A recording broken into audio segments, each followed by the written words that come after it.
예, 반갑습니다, 여러분.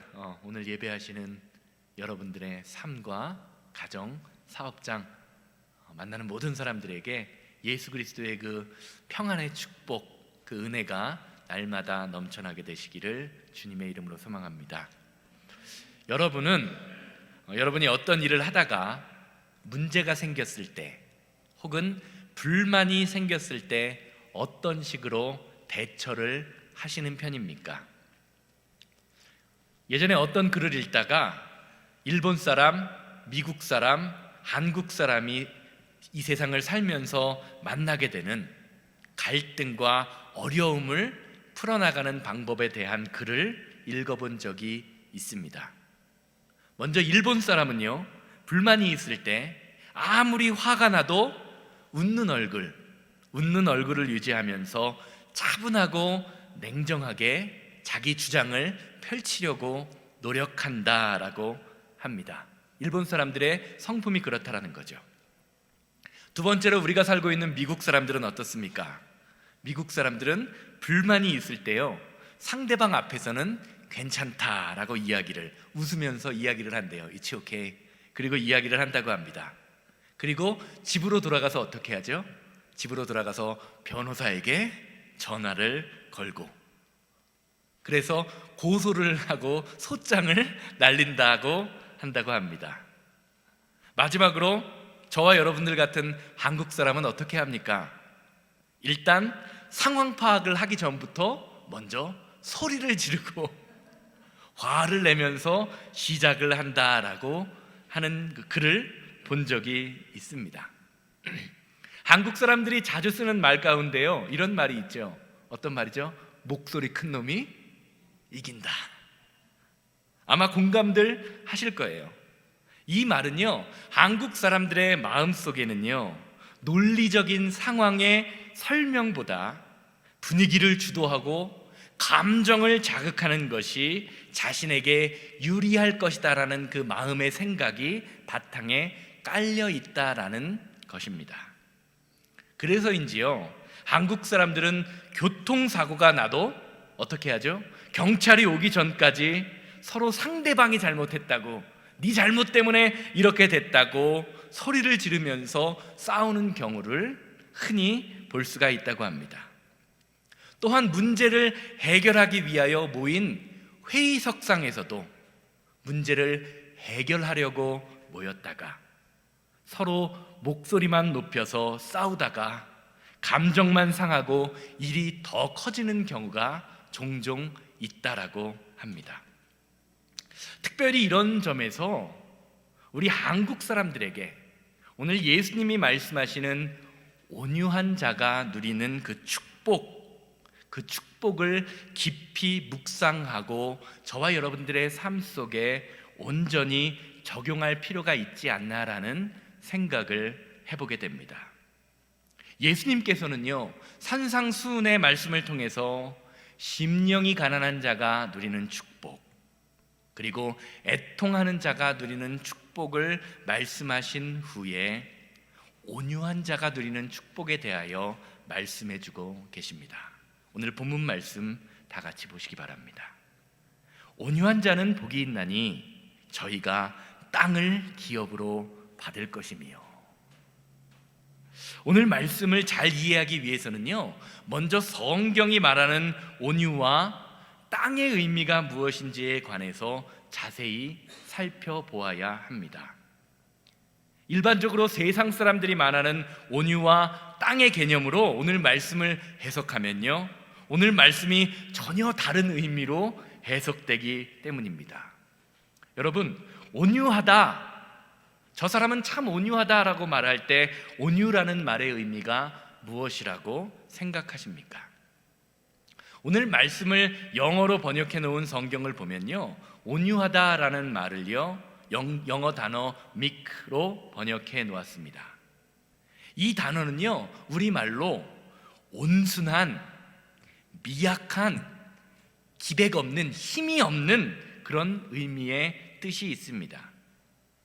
그래서 우리는 일반적으로 온유한 사람이라고 생각을 할 때에 이런 마음을 갖고 있습니다. 누구에게나 친절하고 환하게 웃는 사람, 혹은 항상 조용하고 침착한 사람이라고 생각을 합니다. 그래서 이렇게 생각하는 사람이요, 오늘 성경 말씀 온유에 관해 이렇게 생각하는 사람이 오늘 말씀을 번역하게 되면 이렇게 해석될 수 있습니다. 누구에게나 친절하고 환하게 웃는 사람은 땅을 기업으로 받을 것이다. 또 땅이라는 말을 우리가 생각하는 건물이나 부동산으로 생각하면요, 마지막에 이런 결론이 나게 됩니다. 누구에게나 친절하고 환하게 웃는 사람은 부동산이 많아질 것이다. 조용하고 침착한 사람은 복이 있나니 부동산이 많아질 것이다. 할렐루야죠? 아멘이죠? 이렇게 온유와 땅의 의미를 어떻게 정의하는지에 따라서요, 오늘 본문 말씀은요, 예수님의 의도와는 전혀 상관없는 의미로 해석될 수 있다라는 말입니다. 그래서 오늘 본문 말씀을 바르게 이해하려면요, 성경 말씀 가운데 온유라는 개념이 어떻게 사용되는지를 확인해 보아야 할 것입니다. 그래야 오늘 본문 말씀을요, 바르게 이해하고 해석할 수 있는 것입니다. 오늘 본문 말씀에서 사용되는 온유하다라는 단어는 헬라어로 프라우스라는 단어입니다. 물론 이 단어는요, 저희가 방금 살펴본 것처럼 유순한, 온순한, 부드러운이라는 의미로 해석될 수 있습니다. 그런데 예수님이 사용하신 온유하다라는 단어 속에는요, 우리말로 설명할 수 없는 다른 의미가 포함되어 있습니다. 그것은 헬라, 그리스 로마 문화 속에서 프라우스라는 단어를 사용할 때 그 단어 속에는요, 사납던 동물이 조련사의 노력을 통해서 주인의 말을 잘 듣도록 길들여진 상태를 표현할 때 이 단어 프라우스라는 단어를 사용하기 때문입니다. 즉 성경에서 말하는 온유한 사람, 그 사람은요, 그저 그냥 사람이 착하고 온순하고 유순하고 부드러운 상태를 말하는 것이 아니라 원래 그의 심성은 거칠고 사나운 인생이지만 하나님의 말씀을 통해 훈련받고 다듬어져서 스스로 자신의 감정과 욕망을 조절하고 통제할 수 있는 그 능력이 생긴 상태의 사람을 말하는 것입니다. 이런 점에서 성경이 말하는 온유에 대해서 가장 쉽게 설명할 수 있는 것이 바로 잘 조련된 경주마라고 할 수 있을 것입니다. 야생마가 들판에 있을 때는요, 어떻습니까? 자기가 달리고 싶은 대로 천방지축으로 아무데로나 향해서 달리고 날뜁니다. 그런데 이 야생마가 일단 조련사에게 조련되어 경주마가 되고 나면요, 이제부터는 자기 마음대로 천방지축 날뛰지 않습니다. 왜냐하면 자신이 달려야 할 때와 시간을 알기 때문입니다. 그래서 주인이 가라는 곳에 가고 주인이 서라는 곳에 섭니다. 그렇지 않으면 자신의 힘과 시간만 낭비된다라는 것을요, 경험적으로 아는 것입니다. 그 경험이 무엇일까요? 주인의 말을 듣지 않았을 때 실패한 인생을 살았고, 주인의 말을 듣지 않았을 때 채찍으로 맞은 경험이 그 야생마에게 있는 것입니다. 이 경험이요, 거칠었던 야생마를 잘 훈련된 경주마로 변화시킨 것입니다. 사랑하는 여러분, 온유한 사람은 어떤 사람이냐? 온유한 사람은요, 하나님의 말씀으로 다듬어지고 하나님의 말씀으로 길들여진 사람입니다. 그래서 하나님 말씀에 가라 하면 가고 하나님 말씀에 서라 하면 나에게 손해가 되어도 과감히 설 줄 아는 그 사람이 바로 온유한 사람이라고 성경은 이야기하는 것입니다. 그러기에 온유한 사람이 되기 위해서는 반드시 혹독한 훈련이 필요합니다. 성경을 보면 사람을 향해서 온유하다라고 표현하는 경우가 딱 두 명이 있습니다. 누군지 아십니까? 바로 예수님과 모세입니다. 민수기 12장 3절 말씀 보시기 바랍니다. 이 사람 모세는 온유함이 지면의 모든 사람보다 승하더라. 성경은 모세의 온유함이 이 세상에 있는 모든 사람보다 뛰어나다라고 증거합니다.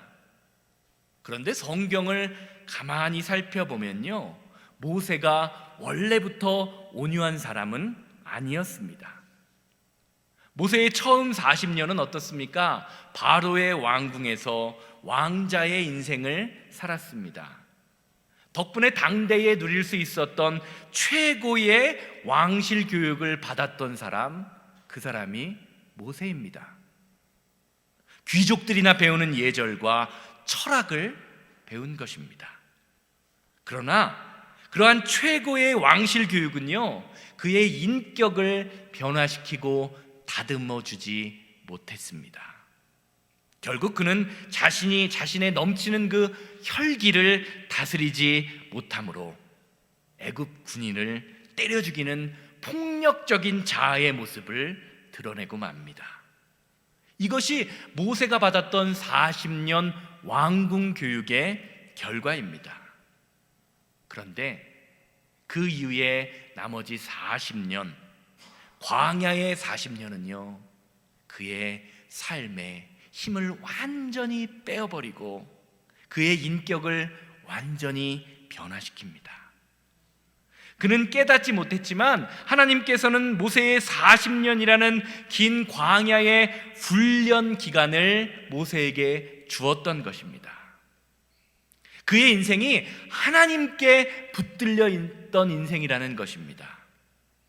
결국 성경은 혹독한 광야의 터널을 지난 모세의 온유함이 이 세상에 있는 어떤 사람들보다 뛰어나다라고 증거합니다.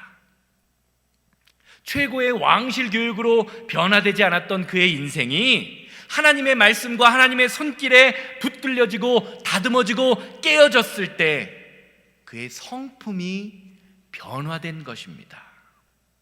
사랑하는 여러분, 온유한 사람은요, 하나님 말씀에 의해 성깔이 변화된 사람입니다. 예수님 믿기 이전에 내가 가지고 있던 습관과 모든 고집 같은 것을 예수님의 십자가에 못 박은 사람이 바로 온유한 사람이라는 말입니다.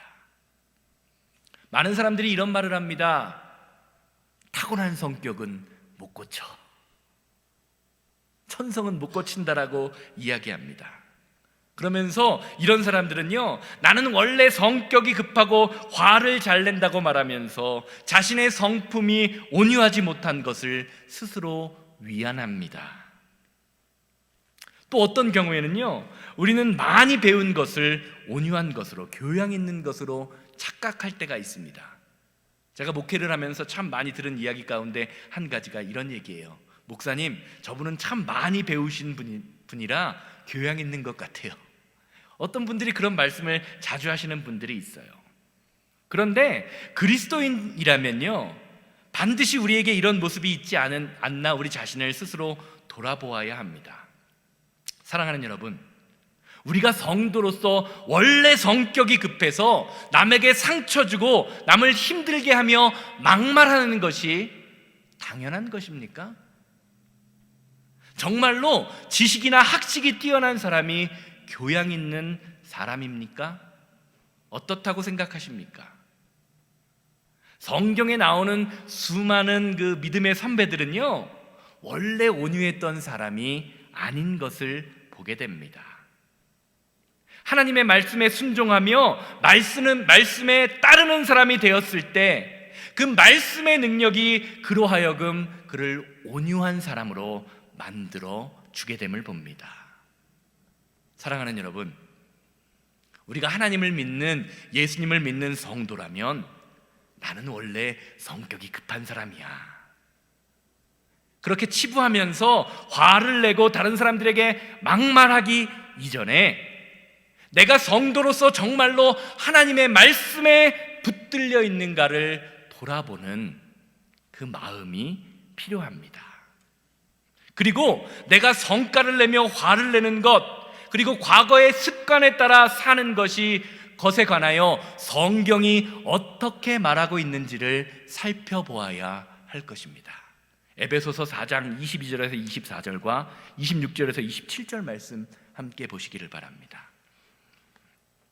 너희는 유혹의 육심을 따라 썩어져가는 구습을 따르는 옛사람을 벗어버리고 오직 너희의 심령이 새롭게 되어 하나님을 따라 의와 진리의 거룩함으로 지으심을 받은 새 사람을 입으라. 여기서 새 사람이 어떤 사람입니까? 온유한 사람이에요. 26절에서 27절 말씀 이어서 봅니다.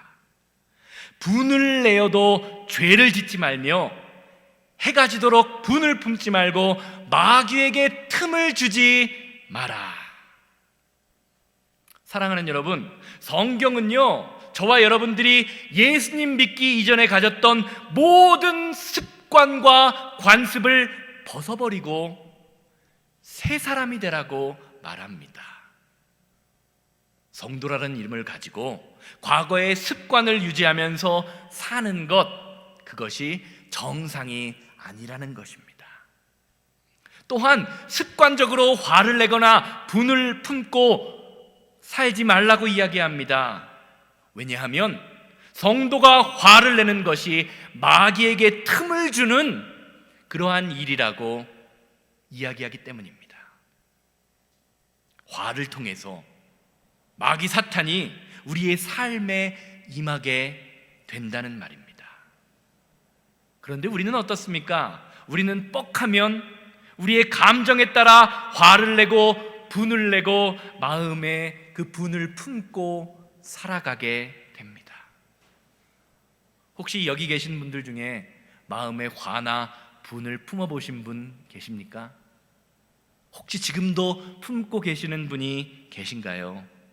화를 품었을 때 여러분의 마음의 상태가 어떠셨습니까?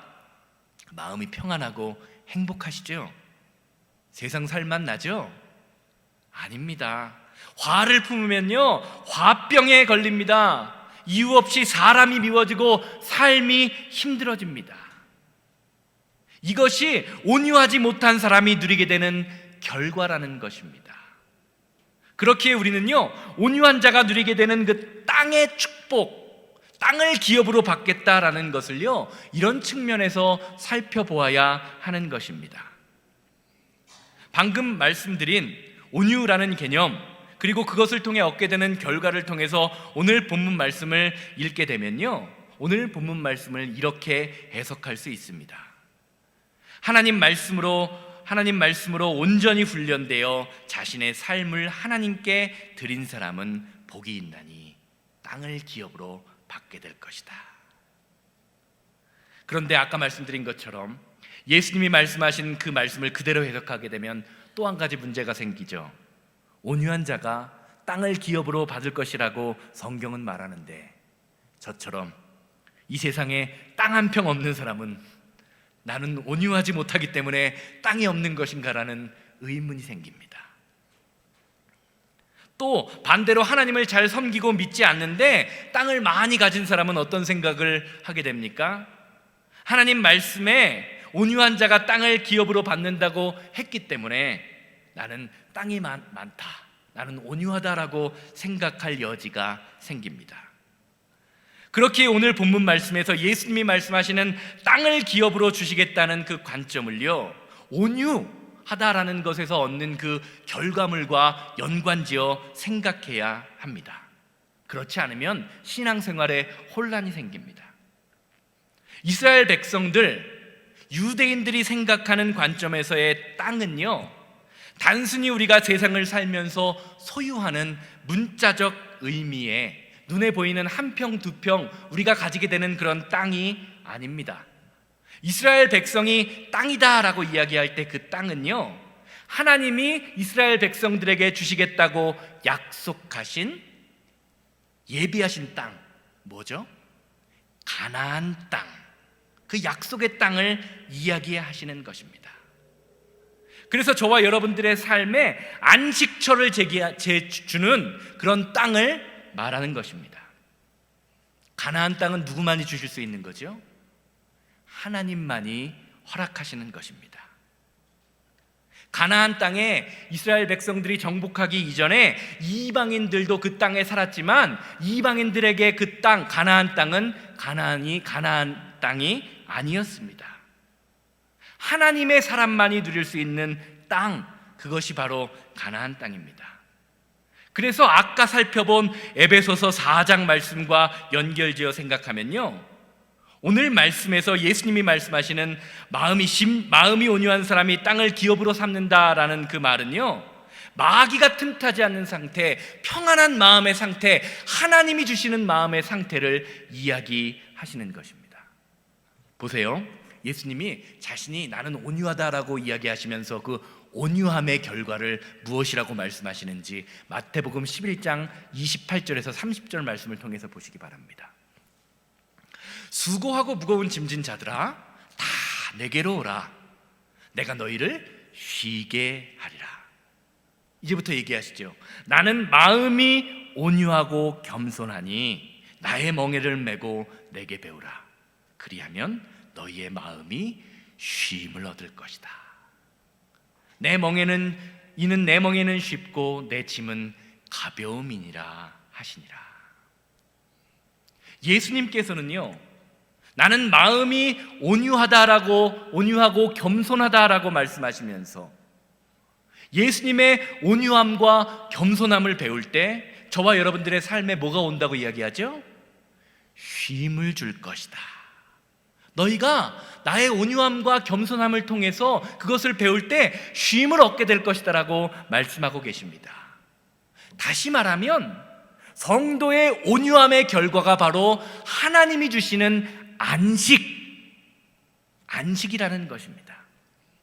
이런 점에서 오늘 본문 말씀이 말하는 땅을 기업으로 삼는다는 말은요, 저와 여러분들의 온유한 모습을 통해서 먼저 내가 안식을 얻게 되고, 또 나를 포함한 우리 주변 사람들이, 이스라엘 백성들이 가나안 땅에 정착하는 것과 같은 쉼과 안식을 얻게 된다라는 의미가 오늘 본문 말씀 속에 있는 것입니다.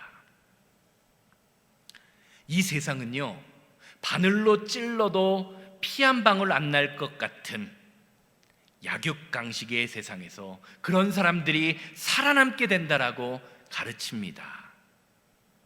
그래서 사람들은요, 더 가능한 한 많이 배우고 많이 모으기를 원합니다. 명철한 판단력과 지식을 갖기 원합니다. 그래야 남들보다 더 인정받을 수 있다고 생각하기 때문입니다. 똑똑한 사람, 정확한 사람이 되는 것은요, 모든 사람의 꿈입니다. 그런데 인생을 살다 보면요, 실제로 삶의 자리에서 인기가 있는 사람, 함께 하고 싶은 사람은요, 매사에 날카롭고 정확한 사람이 아니라는 것을 알게 됩니다. 부드러운 사람, 온유한 사람이 인기가 있어요. 내가 실수했을 때 너 그거 잘못했어라고 지적해주는 사람이 아니라 실수할 때 같이 허허허 웃어주는 사람, 내가 힘들고 어려울 때 같이 눈물 흘려주는 사람에게 매력을 느낍니다. 우리가 살아가는 이 세상을 한번, 우리 주변을 한번 살펴보시기 바랍니다. 사회가 갈수록 똑똑해지고 있습니다. 인터넷의 발달과 함께 사람들의 지식의 수준이 높아지고 관계가 다양해지고 있습니다. 그런데 우리 사회에서 사람 냄새 나는 사람, 감동을 주는 사람들은 점차 줄어들고 있습니다. 왜냐하면 누구에게나 열어줄 수 있는 넓은 마음, 여유로운 마음, 다른 사람을 품어주는 포근한 마음을 가진 사람들이 줄어들었기 때문입니다. 머리만 똑똑한 거예요. 마음이 따뜻하지 않기 때문입니다. 지난주에 우리가 애통하는 자는 위로를 받을 것이다 라고 하시는 그 예수님의 말씀을 살펴보았는데요, 오늘 말씀과 온유한 자들과 연결지어 살펴보게 되면요, 애통하는 자들이 온유한 자들을 통해서 하나님의 위로를 받게 된다는 것을 예수님은 말씀해주고 계시는 것입니다. 제가 말씀드렸죠. 팔복은 하나하나 떨어진 것이 아니라 다 연결되어 있는 말씀입니다. 사랑하는 여러분, 여러분은 어떠십니까? 온유한 사람과 함께 신앙생활을 하고 싶으십니까? 그렇다면 나 자신을 돌아보아야 합니다. 과연 나는 예수님을 닮은 온유한 사람인가? 사실 제가 목사로서 고민하는 것도 바로 이런 부분입니다. 어릴 때는 목사라는 그 존재가요, 엄청나게 대단한 사람인 줄 알았습니다. 그래서 목사 안수만 받으면요, 마치 영화에 나오는 그 슈퍼 히어로처럼 믿음의 사람이 되는 줄 알았어요. 그런데 막상 신학교를 졸업하고 안수 과정을 마치고 목사가 되어 보니까 변한 게 하나도 없더라고요. 아무것도 없습니다. 그냥 목사라는 타이틀 그 자체가 저절로 저를 믿음의 사람으로 만들어주고 온유한 사람으로 만들어주는 것이 아니었다라는 말입니다. 사실 신학을 하고 말씀을 배웠기 때문에 기능적으로 서영원이라는 이 사람은요, 설교하는 것도 가능하고 신방하는 것도 가능하고 기도하는 것도 가능한데, 이러한 기능적인 모습들이요, 제 자아의 변화와는 전혀 상관없다라는 것을 지금도 깨닫고 있습니다. 완전히 다른 이야기더라고요. 그래서 성도님들을 만날 때마다 제 안에 있는 자아의 모습이 우리 성도님들을 혹시 불편하게 만들지는 않을까, 쉽게 말하면 시험 들게 만들지는 않을까, 날마다 고민이 됩니다. 또 저희 집안에서도요, 온유하지 못한 제 행동 때문에 아내와 아이들이 하나님 안에서 예수님이 주시는 그 쉼을 얻지 못하고 도리어 하나님에 대한 안 좋은 이미지만 생길까봐 고민이 될 때도 있습니다. 왜냐하면요, 목회자의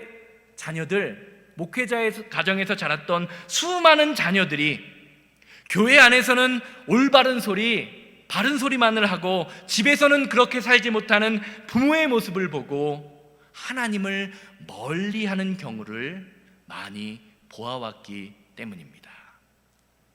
그래서인지 오늘 말씀 준비하면서, 온유한 자는 복이 있다라는 말씀을 준비하면서 이런 생각이 들더라고요. 과연 나 자신은 하나님과 성도 앞에서 얼마나 온유한 사람이었는가, 이런 것을 돌아보면서 스스로를 돌아볼 때 작아지는 제 모습을 발견했습니다. 설교할 자격이 없는 것 같아서 컴퓨터 앞에 앉아서 한참을 고민했습니다. 그런데 원고를 정리하고 설교를 쓰면서 기도하는데 하나님이 아까 읽은 마태복음 11장 28절에서 30절 말씀을 주시면서 위로해 주셨습니다. 다시 한번 11장 29절 말씀 보시기를 바라요. 나는 마음이 온유하고 겸손하니 나의 멍에를 메고 내게 배우라. 사랑하는 여러분, 저와 여러분들이요, 그리스도인으로서 온유해지기 위해서는요, 예수님께 배워야 합니다. 예수님을 닮아가는 방법밖에 없다라는 것입니다. 왜냐하면 그리스도인의 온유는요, 밖에서 오는 훈련을 통해서 쌓을 수 있는 것이 아니라 우리의 마음속에 하나님의 말씀이 싹트고 우리 안에서 하나님의 말씀이 이루어지고 역사할 때만 가능하기 때문입니다. 새로운 것을 배우기 위해서는 어떻게 해야 합니까? 내가 가지고 있는 과거의 습관을 과감히 버려야 합니다. 저는 골프를 치지 못하지만 골프를 가르치시는 분들이 하는 말 중에 이런 말을 하시더라고요. 처음 골프를 가르치는 사람이 가르치기가 편하대요. 자기 혼자 그냥 골프를 친다고 하면서 막 휘둘렀던 사람들은 가르치기가 어렵다고 합니다. 왜 그렇습니까? 그 사람이 가지고 있는 과거의 습관이 있기 때문에 그것을 버리는 것이 여간 쉬운 일이 아니라는 이야기를 들은 적이 있습니다. 사랑하는 여러분, 내 힘과 능력으로는 절대로 온유한 자가 될 수 없습니다. 오늘 이 시간 저와 여러분들의 삶을 온유한 삶으로부터 멀어지게 하는 모든 과거의 옛 습관을 주님의 십자가 앞에 내려놓는 시간 되기를 주님의 이름으로 기대합니다. 주님의 십자가를 지고 주님께 배우십시오. 그러면 예수님의 말씀이, 하나님의 능력이 저와 여러분들을 온유한 사람으로 변화시켜 주실 것입니다. 결론적으로 말씀드릴게요. 사사기 말씀을 보면요, 이스라엘 백성들이 출애굽한 이후에 이스라엘 백성들의 사이에 엄청난 혼란과 갈등이 일어났음을 알 수 있습니다. 요즘 나오는 19금 성인 영화와 같은 상황입니다. 거룩한 하나님의 백성들에게서 살인이 일어나고요, 불륜이 일어나고 폭력이 난무하는, 타락이 난무하는 이스라엘 백성들의 모습, 그 사회상을 보여줍니다.